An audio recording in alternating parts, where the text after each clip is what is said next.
Welcome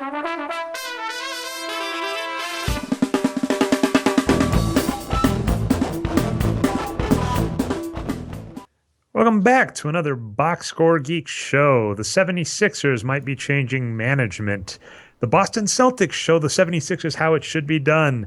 What the heck is going on in Los Angeles? And is LeBron's shoe deal worth it? Those will be the stories we'll be going over. I am your host, Dre Alvarez. You can find me on the Twitters as Nerd Numbers. We'll say a silent prayer for Patrick, who is not with us this week. He is sick, that time of year. But he's with us, as we always say, in spirit. So, Patrick, you can follow him on Twitter. Great stuff to say, NBA Geek. The show, as always, is produced by our own voice of God. Man, I'm really going with like the religious stuff this week, Brian. Anyway, but our voice. We're going with our voice of God, Brian Foster, who you can find on Twitter as Boxscore Brian. Give a shout out, Brian. Good evening, Dre. And yeah, get well soon, Patrick. But I'm glad we have some business topics on the show tonight. We love just talking hoops, but I have a soft spot for these business topics, so I'm glad we're getting into those. All right. So what I wanted to talk about, and this seems kind of tangential because I don't think this week they've really been in the news. But just kind of watching the season, this has been a team very much like the 76ers, where we've kind of been on the fence for a while. And to be honest, what I should stress is this team, the Celtics, it's not like they're blowing us away. They've got a 12-9 record. They're eighth in the East right now, which isn't anything fantastic. I forget their division ranking. But the reason I'm really excited about them is they've got some great players. If you want to bring up their tab, Brian, if you go look at the teams tab on boxscoregeeks.com, so boxscoregeeks/teams for those of you listening who later are going to go to the site and verify what I said is true. To those of you in the future, you might look at this and just be like, what is he talking about? None of this is true anymore. But regardless, this team has some really strong players. It's got Jay Crowder, Jared Solinger, Isaiah Thomas, Avery Bradley, and Amir Johnson, all of who are playing very well, and that is a very potent, I think that perfectly lines up to a starting five. I don't know if they all start at the same time, but I'm saying those five right now are all playing very productively. And, that is a point guard, shooting guard, small forward, power forward, and center. And additionally, this team is in fantastic spot, both in terms of salary cap. So if you recall, start of the season, I gave you guys some sites you need to look for stats in the NBA. Now, it wasn't all comprehensive. So here, I'm going to throw some more at you. So for those of you taking notes, if you're treating this podcast as a class, one of the ones I'm going to give you is basketballinsiders.com. You can go / I think this is a weird name for it, but it's NBA team salaries at a glance. Just look up basketballinsiders.com salaries on Google. It'll get you there. But if we look at the Celtics, basically they are in a fantastic spot going into next year. That David Lee signing that they did, because they traded, I forget at what point in his trek throughout the free agency landscape in the offseason, but he started on the Warriors. He's ended up on the Celtics. The key point is he's a $15 million contract that's coming off the books. They're probably not going to keep him, and that's fine. To the Warriors fans and people who say he's overrated and doesn't play D and whatever, he's a good player, but he's not what the Celtics need right now. But regardless, that's coming off and is actually a good trade asset. At the trade deadline, having a $15 million contract is amazing. Having David Lee's contract is actually a trade asset because the way the NBA works is even if David Lee's $15 million counts against your salary cap, that's how much you're allowed to spend each season, how much they've paid is actually retroactive. So if you pick up a player at the trade deadline, you're basically only on the hook for 1/4 of their salary. So if a team's looking to shed contracts and has some players that the Celtics would like, and let's be clear, they've actually done a fairly good job picking up some underrated assets. They, I would argue, overpaid relative to his market value, but underpaid relative to his true value for Amir Johnson in the offseason. They got Isaiah Thomas from the Sacramento Kings, and I don't know what they were thinking. And I forget, do you know how they wound up with Jay Crowder? Brian, off the top of your head, I can look it up really quick. I think he was part of that big Rondo trade last year. I'm pretty sure. Oh, interesting. So wow, that really sucks for the Celtics or for the Mavericks then. So well, the thing about Jay Crowder is though, all of our guys that we trust, Ari and Arturo, they loved Jay Crowder and thought he was one of the best players in the draft, not just the best values. He wasn't so great his first few years, but he's coming through this year. So maybe Dallas got a little unlucky. This is really rough. So Dallas basically went all in on Rajon Rondo. And for what it's worth, it was not as if Rajon Rondo was someone we didn't like. He was actually playing quite well for the Celtics when they were traded. But, you know, essentially the Mavericks clearly thought he was going to be part of their future. And kind of just the depressing part about that is they gave up Jay Crowder, who is playing amazing for the Celtics right now. They gave up Brandon Wright. Now, I don't know why the Celtics didn't want to keep Brandon Wright, because if I recall, oh, wait, actually, let's see. Oh, that's right. They managed to just get picks from the Suns from him, and that's more than fine because they were stocked. They had, Jared Sullinger and others in the front court. So sorry for those of you. This is definitely tangential. The Celtics did a lot of moves that basically netted them a lot of good assets. Turned Rondo into picks and Jay Crowder, which is amazing. Picked up Isaiah Thomas for nothing, if I recall. Do you recall that as well, Brian? The IT2 trade with Sacramento. No, I can't remember that one, but I will say for the Rondo trade, the Mavericks did get Dwight Powell back as part of that, and he's playing out of his mind, maybe better than anyone in that whole trade this year. So it wasn't a total loss for the Mavericks. Yeah, it is always rough though when clearly you were going all in for Rondo and Rondo clashes with management and moves on. But no, the last thing on Jay Crowder is from this Basketball Insiders page. They got locked up for 4 more years at $6 billion to 7 each year. Pretty good contract. And we'll have to start getting used to it because I believe I don't know if it's next year or the year after that the TV deal takes into effect and basically there's a boost. It's going to be really hard for math because I'm used to looking at a $6-7 million contract currently with the salary cap being between 50 and 60 million. And for what it's worth, a $6 million contract to Jay Crowder in that regimen is nothing. But when it goes up to 70, 80 million, that's even better. I mean, this is a nothing contract for Jay Crowder. And he's playing at a star level, like it's a steal. He currently is. And I mean, we have lots of rabbit holes we can kind of tumble down here. But it's interesting when we kind of look at teams and how they treat players and player acquisitions.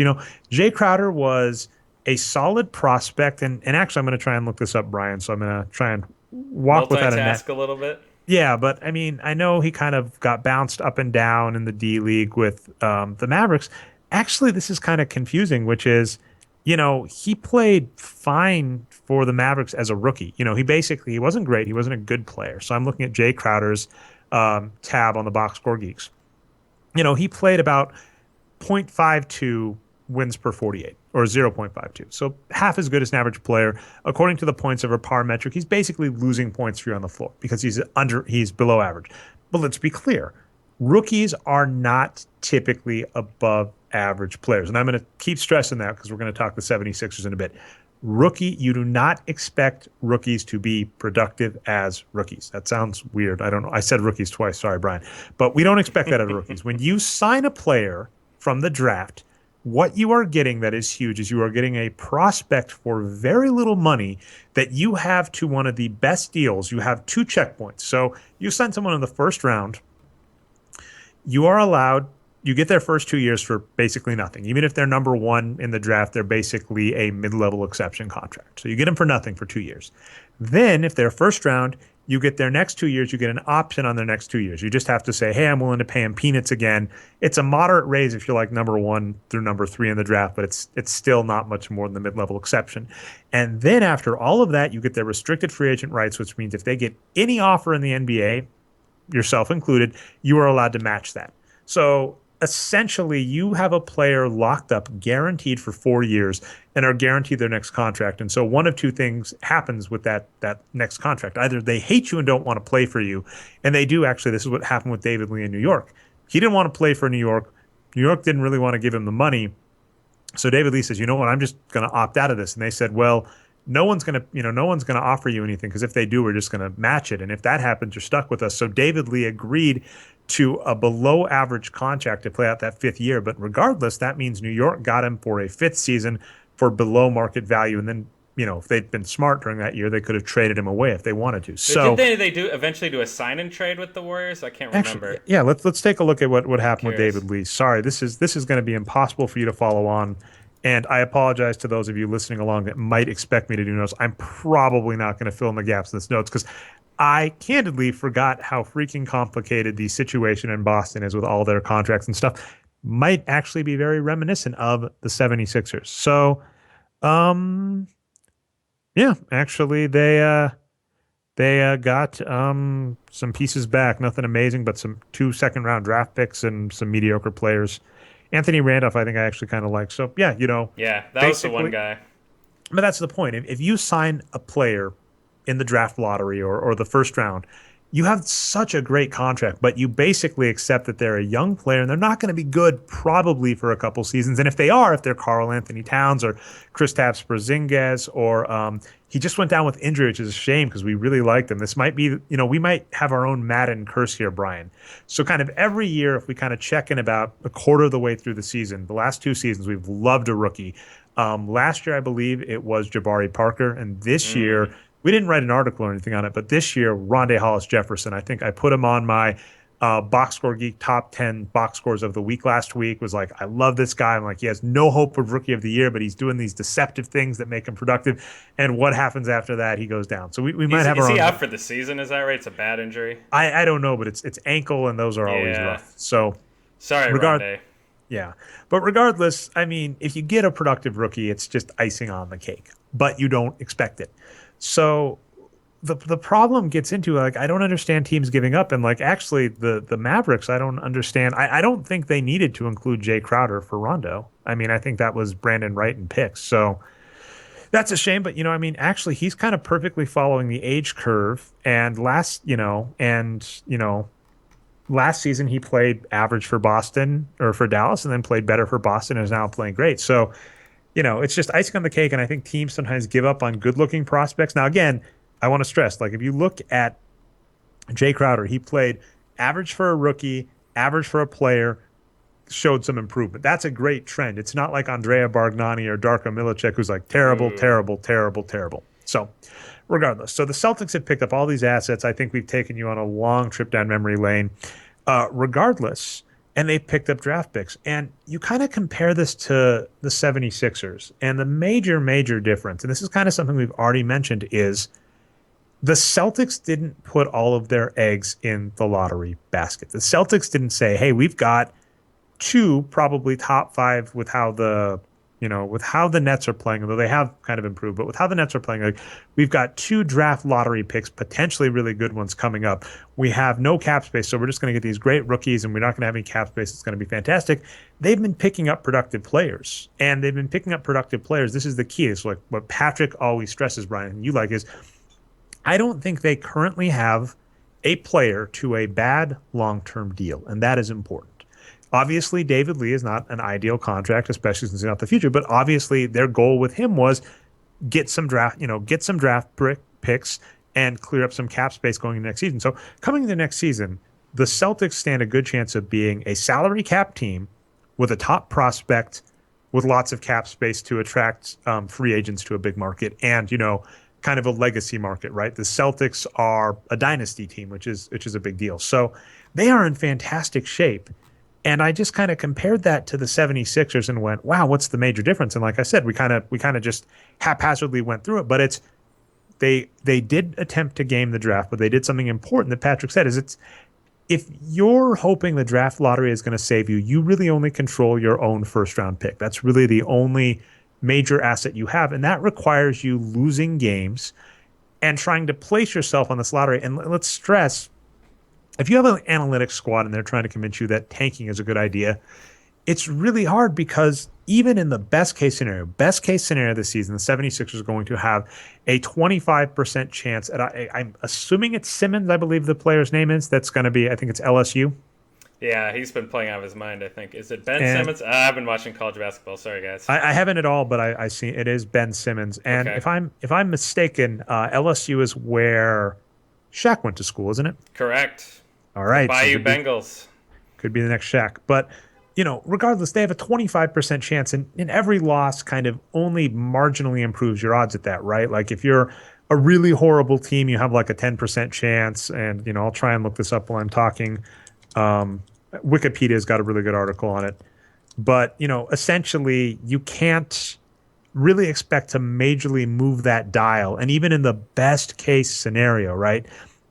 even in the case where you actually get the number, the worst lot team in the league, it's a 5% better chance than the second worst. And that's only a 9% better than third. And that's only 14, that's minuscule. And even then your odds aren't that great when you get to the And top. you've got to lose a lot more games to gain those ranks too.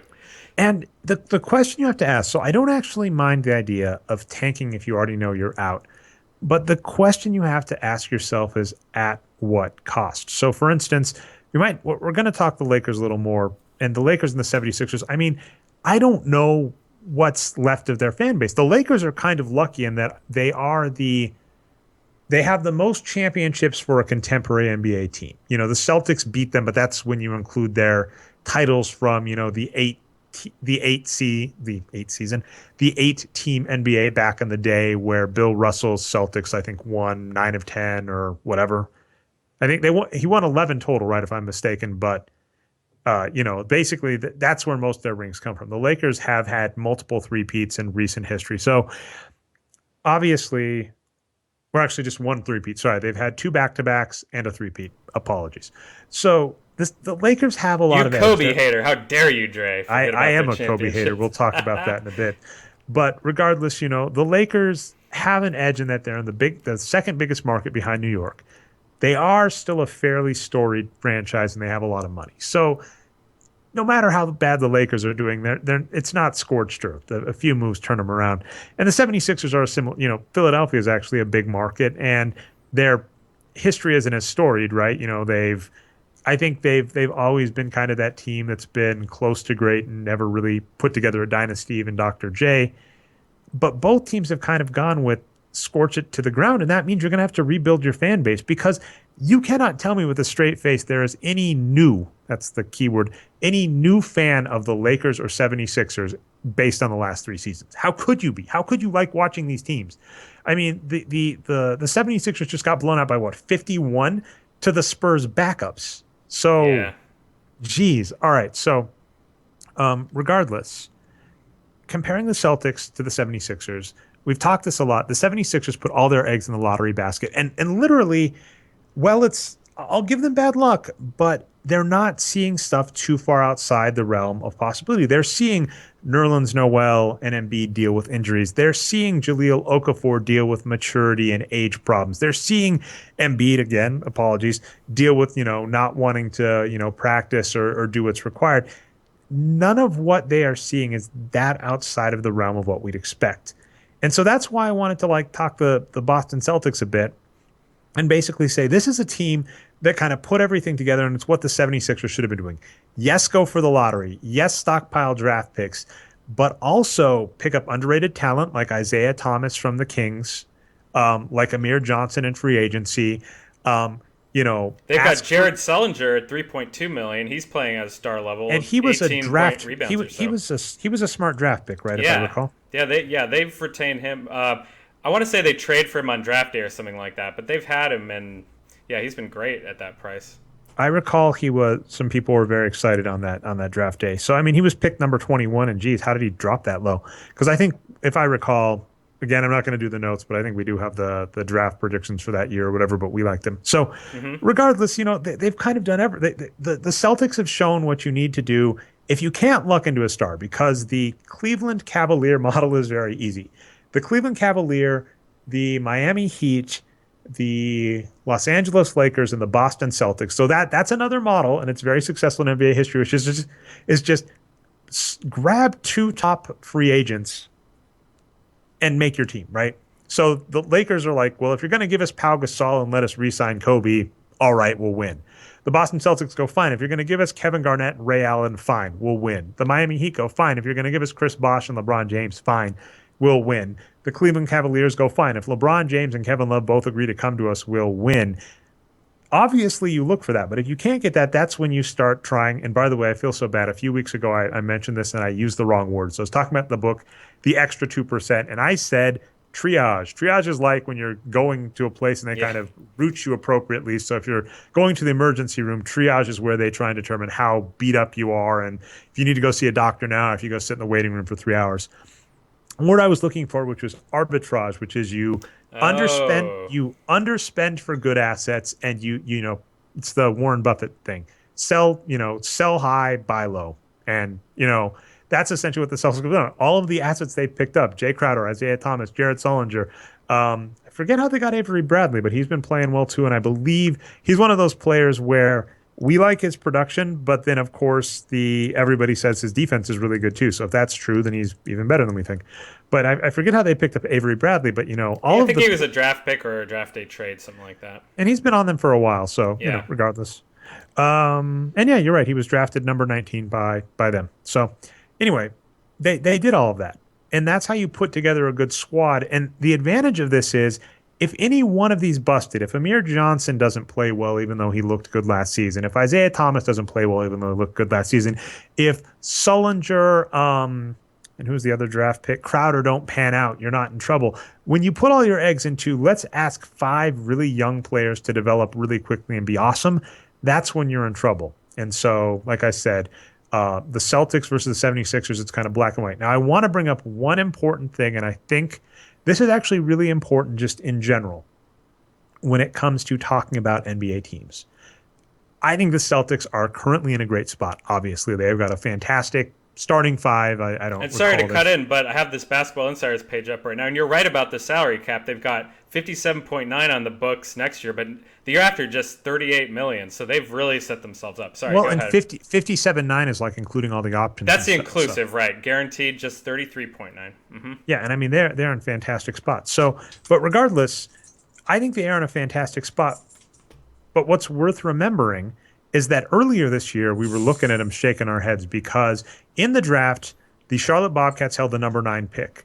And they were trying to go for Frank Kaminsky. They really wanted Frank Kaminsky. Can't fault him, but he's playing all right, and he might turn out to be good. I think he's having a good game tonight. We are recording this on Wednesday night.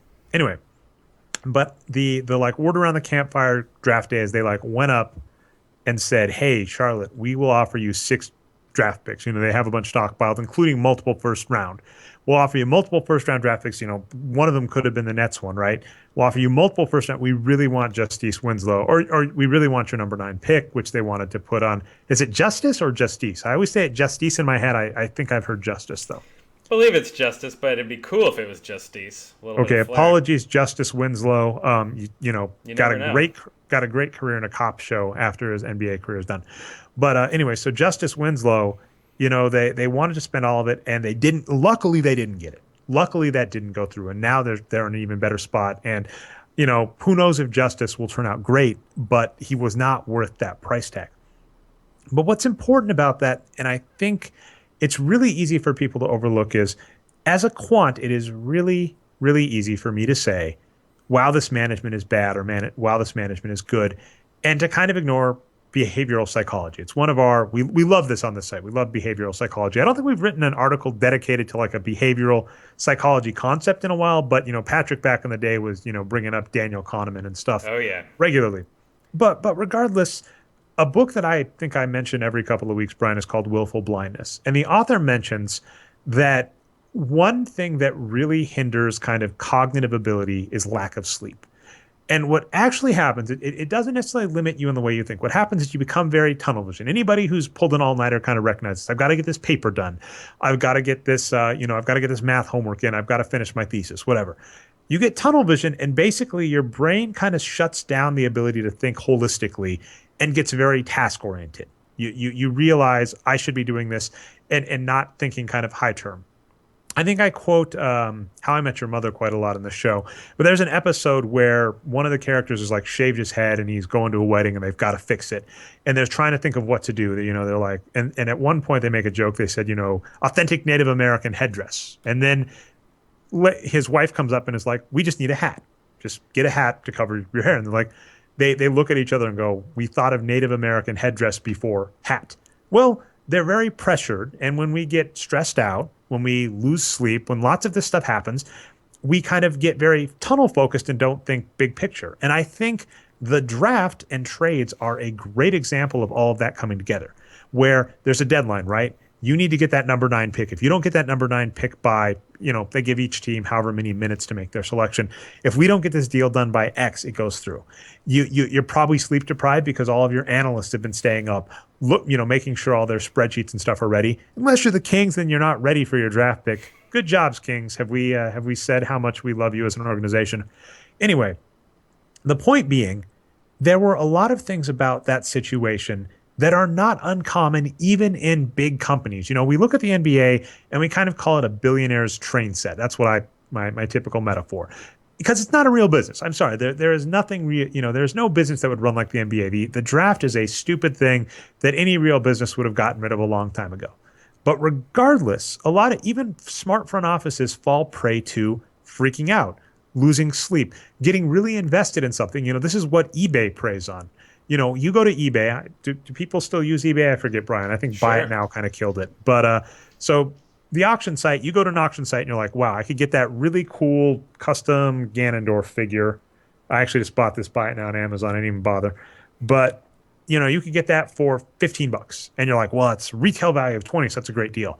Well, time starts ticking down and someone's bid 16. And you go, well, maybe 17's not bad. I still save some money. And then, well, 18's not bad. I still save some money. And then 19's not bad. And then, well, he's not going to take it from me. I've already invested money. There's the sunk cost fallacy applies a lot to this. So there are lots of logical fallacies that hit people. And I think the NBA is key for that. And I think that becomes important in looking at front offices and how we judge them, because I'm fairly certain no NBA front office is immune from all of these things that hit normal and, in many cases, very smart people. So the reason I wanted to throw that caveat in there is you hear us on this show compliment front offices or insult front offices, and I think really you need a long history. You need like a Joe Dumars decade-long what the heck were you thinking line of moves before you're really allowed to say they're good or bad. Because the Warriors, for instance, right before this amazing surge, we were kind of bashing for a while. Like I think Jeremy Britton insulted the new GM right when he came in. But regardless, one of the things we kind of stressed about the Warriors is they'd made some plans. They'd gone after Dwight. They'd gone after Nene. DeAndre Jordan. They went after they did go after DeAndre. They offered him, right? And that's why he has a good contract. They cut Jeremy Lin to sign him to an offer sheet, but the Clippers matched, and then he blew up immediately after that. Jeez. Yeah, they went after DeAndre Jordan. I'm trying to think of a few others. They went after Iguodala. Luckily, they got him again. But so they go after all these great players, and it all falls through. And then after that, their backup plans are horrible. And on the one hand, it's easy to say, wow, what a bad management. On the other hand, it's easy to say, what happens when you're sleep deprived and you spent weeks going after these deals and you're not done and your boss is like, what are you going to do for us this season?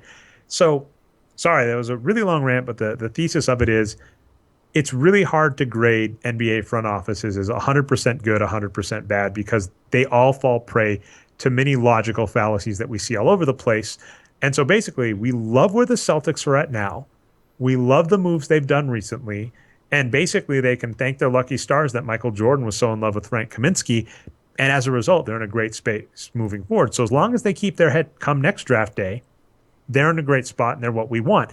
Now, the problem with the 76ers is the 76ers don't just have a couple moments that they kind of waffled on. So are we officially transitioning now? We're on to 76ers? I don't even want to talk too much about the 76ers like that. We're going to talk Colangelo. But the 76ers, basically all I'm going to say about them is we can't give them the same benefit of the doubt, because the Celtics have made a bunch of good moves and like a move that we're like, wow, you're really lucky. It's kind of like LeBron James taking a contested off-balance three-point shot and it goes in. You're like, that was a really dumb move, but it paid off, so you're lucky. The 76ers haven't really had that. And now we're at the point, and so you sent me a lot of fun articles. Sorry, my dogs are excited about this. Fun or scary? You be the judge. Fun articles on, so the situation, if you haven't caught up, if you're listening to this podcast and you didn't, it's kind of weird. But this is going down today and yesterday, so we're not really sure how it's going to shake out yet. But yeah, but the 76ers signed Jerry Colangelo, and this is the former GM and like part owner of the Phoenix Suns, not his son Brian Colangelo, the infamous person that keeps giving keeps giving Andrea Bargnani money. But they signed Jerry Colangelo to kind of like an advisory role to the 76ers. And they kind of are trying to make the impression that he's not replacing Hinkie. He's not taking over. This is kind of an ambassador thing. This is an advisor role. He's going to work with us. And then there are other people that are basically saying that the league, other owners, that Adam Silver basically said this enough is enough with this horrible team that's just tanking year after year after year and just grabbing all the draft picks.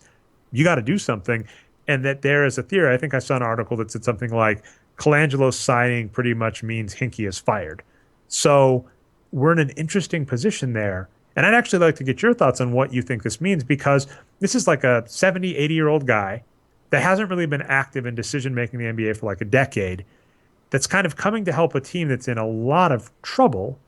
And it doesn't, if you're talking about a 3, 5 year plan, that's not a good thing, because that means, and I would argue justifiably so, the management does not have faith in your 5 year plan if 3 years in they go, we're bringing in new management. Yeah, so I'll try to summarize these articles briefly. And again, yeah, we're Wednesday, December 9th today, so this is kind of right in the middle of it.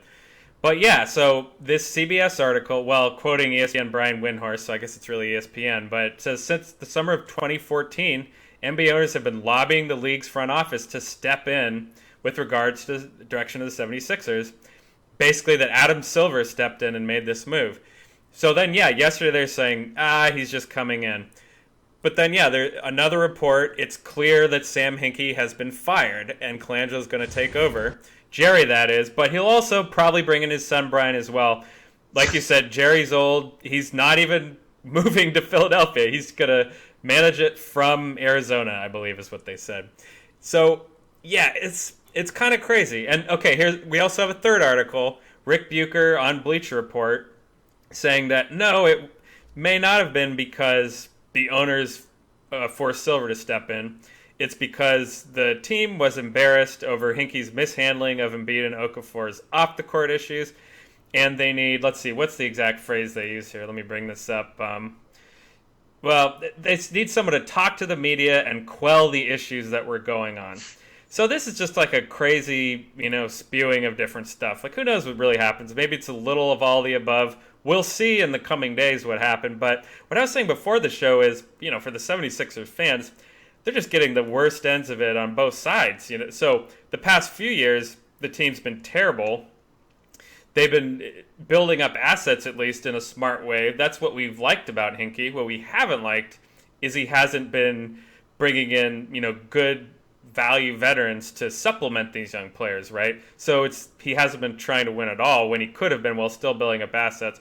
So anyway, they had to suffer through these terrible teams, but now they're bringing in the Colangelos, and they don't know how to handle assets at all, and they're going to blow it all up and probably blunder all that away, and they're going to be bad even longer. So it's like they just couldn't wait long enough for the Hinkie plan, but now they have this even worse plan. It sucks for 76ers fans. I'm sorry. Yeah, and I mean, with that, what we should remind you of, and this is a little out of date, so who knows? Colangelo, two of his big stamps that he made as in terms of trades is one, he traded for Charles Barkley. And I looked into that. And what's interesting is I actually think the 76ers won the Charles Barkley trade. Ooh, I noticed that trade. Yeah, so if you look into it, they traded Jeff Hornacek, I think I'm saying that right, for Charles Barkley. And there were two other players, and it turns out that Hornacek was really good. And those other two players were really good too. And if you essentially look at Charles Barkley's production on the 76ers versus next year on the Suns, it was about the same. Essentially what happened is a few other players played really, I think it was Dan I always say this in my head, so if I say it wrong, apologies. It's like Dan Margell. Marley. Just Marley. Yeah, that's a silent J. What? Oh, you're so young, Dre. You don't remember Thunder Dan shooting threes? You're making this. No, it's Dan Marley. Okay, it's Dan Marley. All right, whatever. Dan Marley. There was never a hope for me getting that. So I just remembered the I'm not a role model Charles Barkley. That's what I remember from my kid days. Anyway, but regardless, he really stepped it up the next season. So it's like, yeah, they made the finals with Charles Barkley. But the rough thing to say to him is yes, you were the best player on that team that made the finals, but that team gave up a star for you and two other good players. Now, no doubt, Charles Barkley was the best player in that trade. I just don't know if it wasn't like a slam dunk trade. It clearly wasn't a Pau Gasol trade where you trade a great player for nothing and then hope that one of those assets develops in like the next 6 years. Regardless. And then he also, I don't think he was the GM when this happened, but he notoriously didn't like off the court issues. And like, that's apparently, because I was like reading up on Wikipedia and stuff, one of the reasons that Jason Kidd got traded back in his day with the Suns. So, and Jason Kidd was traded for Steph Marbury, and that was just a horrible, I can't believe they made that trade. So regardless, this is a team and an owner, like you're saying, I'm not actually that confident in his judgment, especially this is going to be horrible, so I'm sorry. I do have a bias against a lot of old school thinkers in the NBA. And a lot of, people from that era kind of hate analytics and all that jazz. So this seems like a really schizophrenic move on the 76ers because you get kind of like an old school mentality person whose moves from an analytics sense I wasn't huge on to come in and try and handle basically a squad that's kind of stockpiled analytics picks. So I think you're right. This is You're all being I can say. ageist and ableist with the schizophrenic comment, Dre. You're right. That Just, just I actually no. I mean, I'm not even going to say it sarcastically, right? And that is, I try because I still say crazy, but I will stress that I try and avoid that, and that's why if you notice, I love the word absurd. I use it all the time, ooh, and that's a good absurd one. is what I actually usually try and sub in for crazy or insane. I need at least one more in rotation because I can't just call everything absurd. Um, but I still slip up, so apologies on that. And I don't necessarily want to be ageist in that regard. I think I want to, the discrimination there is more towards this old school versus new Right. school, That's where a good distinction. it always has been the like analytic, the quants versus the people who understand sports. And I might be unjustifiably putting Colangelo in that camp when he might not be there. Who knows? Maybe he spent the last 10 years reading Moneyball and Wages of Wins and taking stats courses online. He's going to come in and make a bunch of stats moves, and I'll change it. And as you mentioned, we don't know what's happening here because Right. we're being told one thing. We're being told he's kind of an ambassador and a consultant and an advisor, and then other people are watching it going, this looks really like you're grooming this person to take over for Hinkie. And one of my favorite shows is Sports Night, and that actually happens where they hire a ratings consultant to come in, and essentially the subtext of that is that the network is trying to get the ratings consultant to take the current GM's job, essentially. So who knows? Just to But finish up on the 76ers, if they are in fact bringing in Brian Colangelo as well, he's the one who signed Bargnani to that $50 million deal. So that's a God, strike against them. And I believe he's also the guy who spoke at Sloan and said we'd be willing to spend $200,000 on an analytics department. Is that right, Trey? I yeah. wasn't Well, there, but here's the rough part about that, and this is what bugged me. So sorry to take you on a tangent. Arturo and I went to Sloan a few years back. I don't remember if it was Colangelo, but it was somebody from the 76ers organization. They were talking about essentially their analytics department, and the person kind of innocuously threw out a number that I think, as you mentioned, was around 200,000. And Arturo and I kind of looked at each other because essentially, if you were looking at Arturo and myself as professionals in the tech, I was in the tech space. I was a software engineer. Arturo works as like a plant manager, doing like verification and validation for big plants like Johnson and Johnson, General Electric. Both heavily stats based, math based professions. Both relatively high up in terms of at least, I guess the word would be kind of. I completely dropped the word. Kind of prestige, right? Like these are Arturo and I professionally both considered kind of like top-notch professionals. Okay, so anyway, we looked at each other and went, 200,000 couldn't afford our salaries and basic equipment at any job, right? That's a ludicrous salary. However, sports is an interesting field in that lots of people love sports and are willing to do it for a pay cut. I mean, I do this show every week for free just because I love sports. The issue I noticed though is teams don't go after, it's the same problem they have with players. They don't recognize the underrated talent. They're not going after like MIT graduates that are willing to take a pay cut. One of the weird kind of things in the NBA world is a lot of lawyers got jobs as head of stats people. I'm not going to name names, but like a lot of them are out there. And you kind of go, you hired the lawyers? And so clearly what happens is NBA front offices kind of go for people that are very good at talking and are very compelling. And that's nice, but they're not going for like the brilliant stats people that can actually give insight. And then one of the things I noticed, this is all NBA teams and kind of my back and forths with talking to people at Sloan back in the day and some Twitter, it's like a lot of NBA teams have people that go, look, I know Kobe is great, but can you show me the numbers that explain why he's great? And I go, that's the wrong way to view analytics. The question you ask is Kobe great? If so, why? And nobody does it. That's why plus minus is still rampant, and it drives me nuts. Is basically, actually the Mavericks I tend to like, but as soon as they paid Wayne Winston who was at the time promoting a plus minus metric, as soon as that happened, pretty much the entire metric community has been chasing plus minus, and we've gotten iteration after iteration, and they're just not good and whatever. I don't want to go down that train too much, but that's all I got to say. There is are we ready for Byron Scott? we are ready. Okay, so let's talk train wrecks. So just the wrap up there is teams don't spend enough on analytics and they don't take advantage of the fact that people want to work for cheap. All right, so the Lakers though is amazing because I don't know if you saw this, Brian. The other day, what happened is Byron Scott ended up benching D'Angelo Russell and I believe it's Julian Randle, who are kind of the two up and coming hot prospects for the Lakers.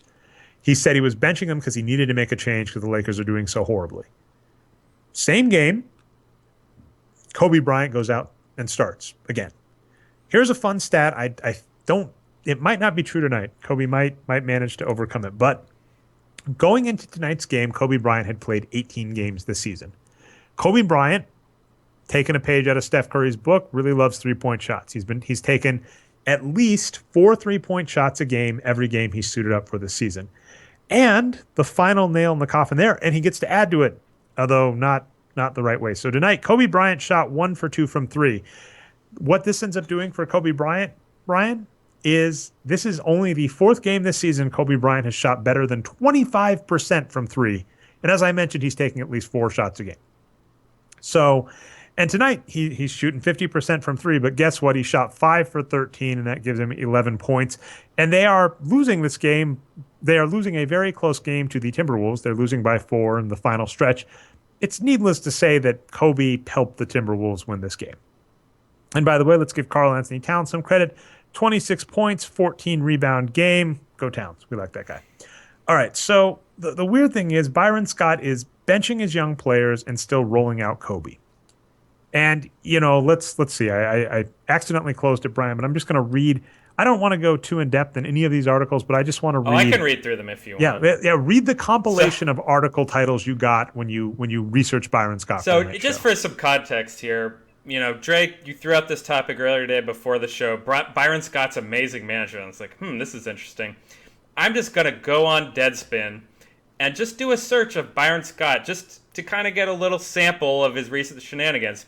And within a few seconds, here's the Deadspin articles I found on Byron Scott. And I'm just going to read the titles of them. 1. Former Laker Darius Morris slams Byron Scott on Twitter, says account was hacked. Now, 2, by the way, this does look weird. That because I was watching that unfold, and Darius Morris kind of went off on Byron Scott when he benched D'Angelo, and then he claims he was hacked, and it seems legit that he.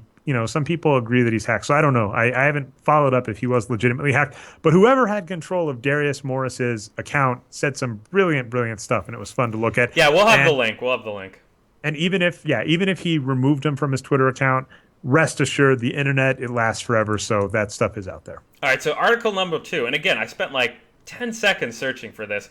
Kobe Bryant shocked that he's the voice of ball movement reason for the Lakers. Number 3, Emmanuel Mudiay trades shots with Byron Scott. Number 4, Byron Scott says he doesn't believe in analytics. No shit. Number 5, Byron Scott wants Kobe to shoot more. No, really. And number 6, the Lakers will play terrible basketball on purpose. So, look, it's Deadspin, they're Gawker. They have some great writers on there. Of course, Kevin Draper, who we love. The other guy who wrote about Whitlock, his name is Howard, maybe. He's pretty good. I mean, they have great guys, but, there is a lot of sensationalistic stuff on there, right, and clickbait. So there's not a lot of substance. But just if you put all these headlines together, it's really got to say something about his, opinion of him around the league, right? Yeah, I mean, it gets really weird to me to watch how this team is going. And the only real justification we are getting is that the Lakers have a top 3 protected draft pick coming into the upcoming season. So essentially what we're kind of afraid of, what they're afraid of is if they play really horribly, which they are, and but they don't play super horribly, that they could end up losing their draft pick. That, if they're the fourth or fifth worst team in the NBA, they run a very real risk of not getting their top draft pick, and they don't want that to happen. Now, the funny thing to me, and I kind of give them a little to that, but the funny thing to me, as I mentioned, is this is a really weird bit of logic to have because they are essentially saying we would much rather have a top 3 pick than have a season where we develop young players and potentially give our team some good wins, right? Build Even towards just something that free agents would want to join, right? Yeah, because at this, by the way, I don't know if this is, this is just my personal take. So I don't speak for NBA free agents. But Darius Morris, the hack Darius Morris said something like that, like said something the equivalent of like, I wouldn't leave Pluto to play for the Lakers with Kobe. It's true. As long as Kobe is on that team, no free agents walk in the door. And I forget if it was Deadspin or ESPN. There was a piece last season that talked about Kobe's impact on recruitment and mentioned that Kevin Garnett didn't want to go to the Lakers when, that free agency grab that ended up with him in Boston was going on because of Kobe. Dwight Howard walked out the door because of Kobe. Shaq walked out the door because of Kobe. Pau Gasol even had a falling out with Kobe. It's like, as long as Kobe is in that team in a major capacity, you are not going to get a big name to go there. And I think part of it, any of them kind of logically reasons, as long as I go to that team, I have no chance of being the number one person. The reason Shaq was number one over Kobe was because he was there first, because they picked him up as a free agent and then drafted Kobe. The reality of the matter is the the Lakers have just been smitten with Kobe from day one. And to an unreasonable degree, we talked sunk costs fallacy a little back when we were explaining why the Celtics kind of maybe wanted to overpay for Justice Winslow. It's the same with Kobe. The Lakers have convinced themselves that he is the best thing they've ever produced.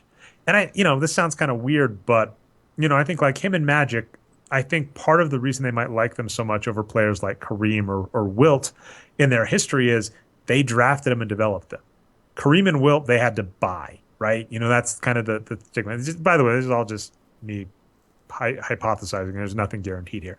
But regardless, as long as Kobe is in existence in that team, they're not going to really get to rebuild. So that's really interesting. So what they're sacrificing this season is to give Kobe a farewell tour. They are sacrificing developing young players. And I think that was, I don't know how much you dug through all the links. And if you find this, and by the way, Brian, I'll give you some homework. I'm only going to include the links that you send me when you email. So for those of you listening, what happens is Brian and I kind of email back and forth. We get a bunch of links together. We put together a script that I kind of loosely go off of that has all these links and stuff to talk about. End of the show, Brian sends me the finalized product and the links. And then I put those all into an article. You can't click on that script to get those links, Andre. That's okay. I will happily No, that's do what that. I'm saying is if it's not on the script and it's not in the follow-up email you send me at the end, it's not going in the article. That's right. But not Darius Morris, apologies. D'Angelo basically said, why isn't he talking to me? Like, why isn't Byron Scott telling me what I need to do to improve? Like, I'm getting benched in the fourth. He needs to talk to me. And so these young players aren't getting developed. Kobe's getting rolled out. And I mean, even if you buy that the fans want to come and see Kobe's last game, we can compare this to the Lakers with Kareem Abdul-Jabbar. What I love about the Lakers, by the way, is every time someone comes up with all these superstar theories, they forget that the Lakers are one of the few teams where you can look back through their history and see what happens. So people say, if we lose Kobe, fans will leave. Well, we saw what happened to ticket attendance when Shaq left. And yes, it went down, but the revenue they lost in lost ticket sales was not more than the salary they would have had to pay for Shaq. So obviously the rule is you can lose a star if they're aging and not as productive, as long as you put the team back on the rails in a few seasons. So the Lakers have shown that before. The Lakers with Kareem had a farewell tour. And I would argue he was in a similar position as Kobe, which is he had deteriorated. He wasn't as good. They really didn't want him, but they had just won a title. In '88, they won a title. So, of course, they can't show Kareem the door. At least that's the logic. So they gave him a farewell tour, but Kareem only played 1,600 minutes that season. He was playing about 20 minutes a game, both in regular season and playoffs. So it's like there is no reason the Lakers have to have Kobe going out there for as many minutes as he can play and chucking up as many shots. Kobe could go city to city and play 10 minutes. He could start. They could do, a lot of teams are doing this trick. Like I think Mozgov's an example of a player that's a starter but plays like 15 minutes a game. They could start Kobe. Kobe could take a couple shots, and then they bench Kobe and they let D'Angelo Russell and Julian Randle and these other young players get a chance to like learn and develop and learn stuff. And in theory, if Kobe is such a good locker room presence, he could be like an assistant coach. But that's not what they're doing. And it doesn't make any sense. And all of the logic you can give me, I can understand the reason, if that makes any sense. But it is very much like you telling me you are trying to buy $100 bill that is half off from $500. So you're saying, I want to spend $250. It's a great deal. It's a half off price. And I'm going, you're still overpaying by $150 million. or $150. Everything the Lakers are doing this season, if it's to keep a draft pick, if it's to keep Kobe happy, they are way overspending. And, it's costing them a fan base. The Lakers, like I mentioned, they get another couple stars. If the Lakers luck into a free agent or D'Angelo takes off or they get another good draft pick next season, they're fine, right? We saw that happen. They lost Shaq. They missed the playoffs. They lost to the Suns. They collapsed against the Suns with Kobe. And then they got Pau Gasol and Lamar Odom got better and Phil Jackson came back and everything was hunky-dory. So the Lakers aren't dead. Far from it, but they are just continually shooting themselves in the foot, and it is hard to watch. And it's so hard to watch what used to be such a storied franchise do this. Yeah, and I love that last point. So, I mean, yeah, let's say that we're in the Lakers front office, we're Jim Buss and, Mitch Kupchak or whatever.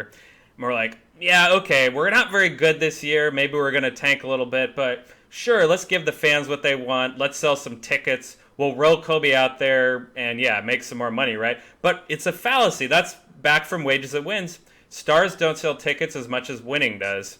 They sell on the road, and that's what we're seeing. Yeah. I actually looked that up. Kobe's farewell tour, they're raising the prices for him on the road. Of course they are. But guess what? The Lakers don't see any of that money not a lot of it. That's right. Right. And so then, what are some of the other scenarios? So here's the one I like, the big time conspiracy theory, which is, probably false. But, Byron Scott, like I said, all these articles where he's just almost so bad that he's intentionally being bad. Maybe they are really trying to tank and get this low draft pick. Again, that's just not going to help them, right? Even if they think it's a good thing to do, it really isn't. So they're just falling short either way. But man, like the funny thing about Byron Scott though is everyone thinks he's so dumb, right? And he's probably not. He's got where he is because he's put a lifetime into basketball. So even if he's dumb relative to the best coaches, he's still not that dumb. But I mean, Sam Hinkie gets fired because he's saying, yep, here we are, we're tanking, right? Allegedly fired. We don't know if that's happened yet, but these guys are credible sources. It'll probably happen. But meanwhile, Byron Scott, people just think he's dumb, so they'll just let him. Well, what else is he supposed to do? If you go to the Lakers and the buses are like, yep, we spent $25 million a year on Kobe, and we let Dwight Howard walk out the door because he asked us, what's the future? And we said Kobe, and he said no.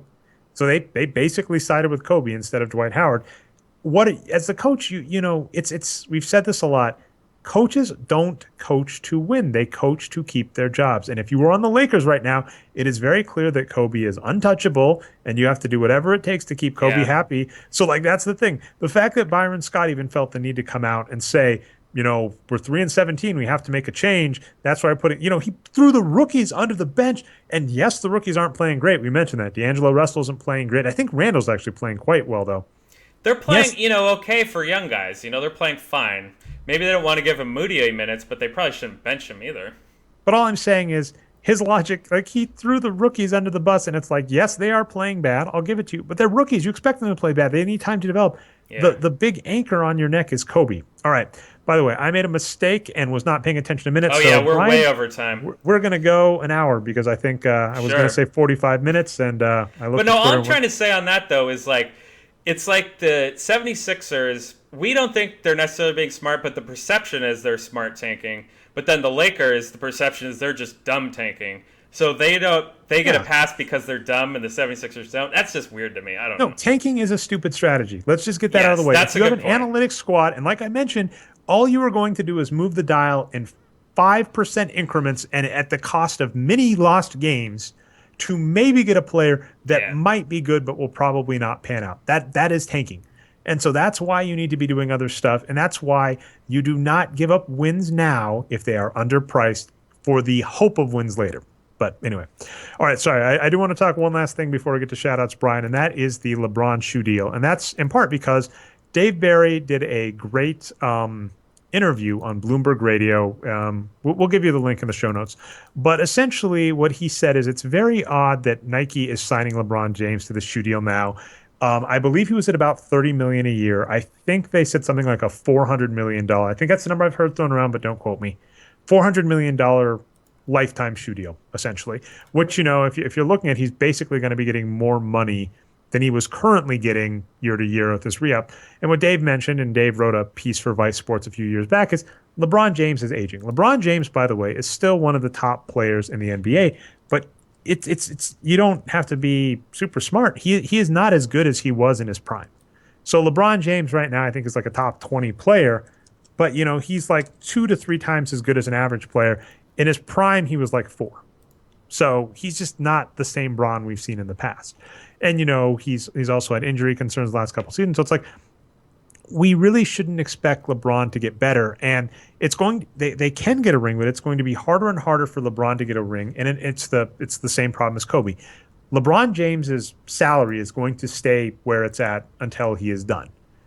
And as a result, any team that tries to build around him is going to have to work with that in mind. And he's basically about a good player off where he used to be. So that makes it harder and harder to win a title. So the shoe deal is really interesting, and it really does remind me of kind of the Knicks. They're overpaying for older talent. And then additionally, what Dave brought up is he said, if we look at Michael Jordan, because that's what Nike's thinking. They're thinking LeBron James is going to be like Michael Jordan. What Dave said in his interview, which was great, is that he teaches students, and students are convinced they're never going to forget stuff, and then surprise, surprise, they forget stuff. I think LeBron James's legacy is closer to Larry Bird or Hakeem Olajuwon. These are great players. They are in the annals of history, but they are not remembered with the same reverence of Michael Jordan. And we've talked about this, and I may have to write this at some point. Michael Jordan had the perfect combination of things come together. An expanded league in terms of viewership, winning 6 titles when he did, hitting Nike right at their beginning. So basically, I think the metaphor I gave you is Michael Jordan is essentially the Mario of Nike. They're intertwined, because Nike basically, if Michael Jordan hadn't have taken off like he did, Nike doesn't take off. They basically. So is that Super Mario or Mario Lemieux or which Mario? Sorry. Really, I have to. Mario means like Mario. One sec. Mario Andretti. Oh wow! I made him get up. That was an appalling statement. Okay, Mario. I said Super Mario first, to be fair. All right, but anyway, okay. So he basically is like the Mario of that thing. He is the because the 8-bit Nintendo system really even blew Atari out of the water, right? They had huge sales. Mario was a huge video game star. Yes, but I'm just saying he's intertwined with Nike like Mario. And LeBron James, well, analytics-wise, right? Analytics, I think he's a better player than Michael Jordan. I've said that for years now, and it's remained true. The reality is that when LeBron James' career is said and done, he is not, in mainstream opinion, overtaken Michael Jordan. And at this point with where he's at, it's going to be very hard for that to be the case. So this was a very front office-y move of Nike to overpay for, an aging star. Whereas the guy that actually put Michael Jordan on the map, Sonny Vaccaro, he actually recognized the other thing, which is you invest in young players when they're still cheap and you can get them, and then that's where you put your shoes behind. So that's all I really had to say there, and I thought it was an interesting talk from Dave, and I thought his thoughts were spot on, which is this move for Nike doesn't make a lot of sense. They're kind of investing at the wrong time in LeBron James's career. Yeah, and quoting from the USA Today article, according to a person with knowledge of the situation, James's lifetime shoe deal was revealed on Monday is worth significantly more than the $500 million that some have been speculating on in media reports. Jeez, all right. right. There you go. Well, but what Good I will... job, LeBron. That's all I have to say. Yeah, that's what we were saying pre-shows. LeBron James, I know he invested in Beats by Dre. Some article I was reading on this too said that he got $15 million recently from Time Warner investing in one of his I forget, a record studio or something. He's got this deal. He just did Trainwreck. He seems to be very savvy in realizing that, hey, my career's over, and if I want to keep making money, here's what I'm going to have to do. So LeBron James, good on you. Way to capitalize and realize you are never going to get a higher stock than you have now. Your stock is only going to start going down. So lock in long term now. Amazing deal on LeBron James's part. Yeah, and LeBron, of course, we haven't met either of these guys. We probably think LeBron's a better guy than Michael Jordan, right? All things said, I'd rather have a beer with him. But he didn't massage his image in the media as well as Jordan, like he said. Well, he just messed it up with the decision and all that. It's much harder. And what's worth noting with LeBron and the decision, wow, we'll go a little over. This game's going overtime. One of the things about the decision that I give LeBron James a lot of credit for is it's really easy to think something's a good idea and try it. And the difference between Michael Jordan and LeBron James is how quick your reach is, right? In Michael Jordan's day, Sports Center in the top 10 was a big deal. Now we have YouTube. So it's like the difference between Michael Jordan and LeBron James is that Michael Jordan was not under a microscope for as much as a career. And even when he was under a microscope, it wasn't as good of a microscope, right? If we look at, the microscope in Michael Jordan's playing career time was like a 10x. LeBron James is like a 100x, a 1000x. So it's really a lot harder for LeBron James to get the same image as Michael Jordan because it takes so much work, right? It takes so much work on his part to keep that image up. And then you make a few mistakes like that and they catch up. Whereas in Michael Jordan's era, you hire a good publicist and it's a lot easier. And even then, there's speculation that the reason he retired for baseball is that, really he had like gambling debts and David Stern was like, you need, you're getting in trouble and you're going to have off-court issues if we don't get you out. That's just speculation though. Not going to say anything, although it is worth noting years and years later, it came out that a mistress that he was paying to not talk about, an illegitimate, affair came forward as blackmailing. So whatever. And I'm not going to speak to LeBron or Michael being a better person. I haven't met either of them and who knows. And exactly. One thing I know is that like getting lots of money and attention, there is no way it doesn't mess with your ego and mentality. And so I don't think it's possible for most people to go through the lifestyle of being a star NBA player and have the same, like, to be mentally grounded after all of that takes a lot of work. And so I don't want to speak too much. Hell, we've got big egos despite being despised on the internet, Dre. So look at that, for instance. It's really interesting where I'll put this out. Sorry. You keep making me go over Brian. And normally I would be on it, but I messed up first. But what I was going to say is I find it very funny that this area in sports is really the only area where I notice this kind of backlash. Whereas in most other places, when I talk tech or whatever, no one says anything. So good job, Advanced Sports, to be like that, I guess. Anyway, let's get to shoutouts. That's been a nice long show, Brian. So I do have one, actually. You have one, so I'll give it to you. So let's go first. Quick shout out. We got through the whole show with talking about the Warriors, which is good. There's not much to say. They're just a really great team. But I had one shout out. Andre Iguodala is quietly having a ridiculous superstar season. Draymond Green's getting a lot of credit. Everyone's saying he's the second best player on the Warriors, and in the future, absolutely. Like, he's going to be the cornerstone for a long time. But we questioned Andre Iguodala in the offseason. We thought he was getting up there in years. He is playing out of his mind this season.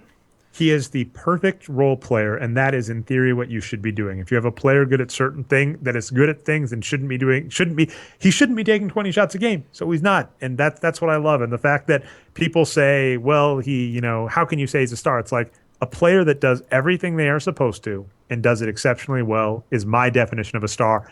You can claim Kobe shooting below average from the field, but taking 30 shots a game as a star. To each their own, except mine's right, yours is wrong. All right, moving on. Hey, that's why we're not liked in the basketball community. All right. Anyway, so I have two shout outs. So one, by the way, Brian, is, and I forgot to send this along, or maybe I didn't. Did I put this on the script? But Seth Byrne, he sent me a great article today. And actually, if you search through my Twitter feed, I think I retweeted it, Brian. But Seth Byrne, who I think you've talked about before for being good with like Magic the Gathering and stuff, sent me a great article about the 76ers, which I had a lot of fun reading. So check that out. That's a good one. It's sethbyrne.wordpress.com. It's his most recent article, and it's called "The NBA Has Tired of the 76ers Tanking." A fun one. Other shout out I have to give, and I think it's hat tip to, I believe it's a Liz Sims. But I just heard a great album this week. It's from Black Materia, and it's the Final Fantasy VII album. And they basically have a mashup of Final Fantasy VII themes and raps that basically explain the entire storyline of Final Fantasy VII. It is one of the most amazing things I've ever heard as a nerd. It's been one of the things I've just been listening to over and over on Spotify the last couple of days. So gotta give a shout out to Black Materia for that. It's an amazing album, and I can't, it's been out for like 4 years, so I can't believe I didn't know it existed.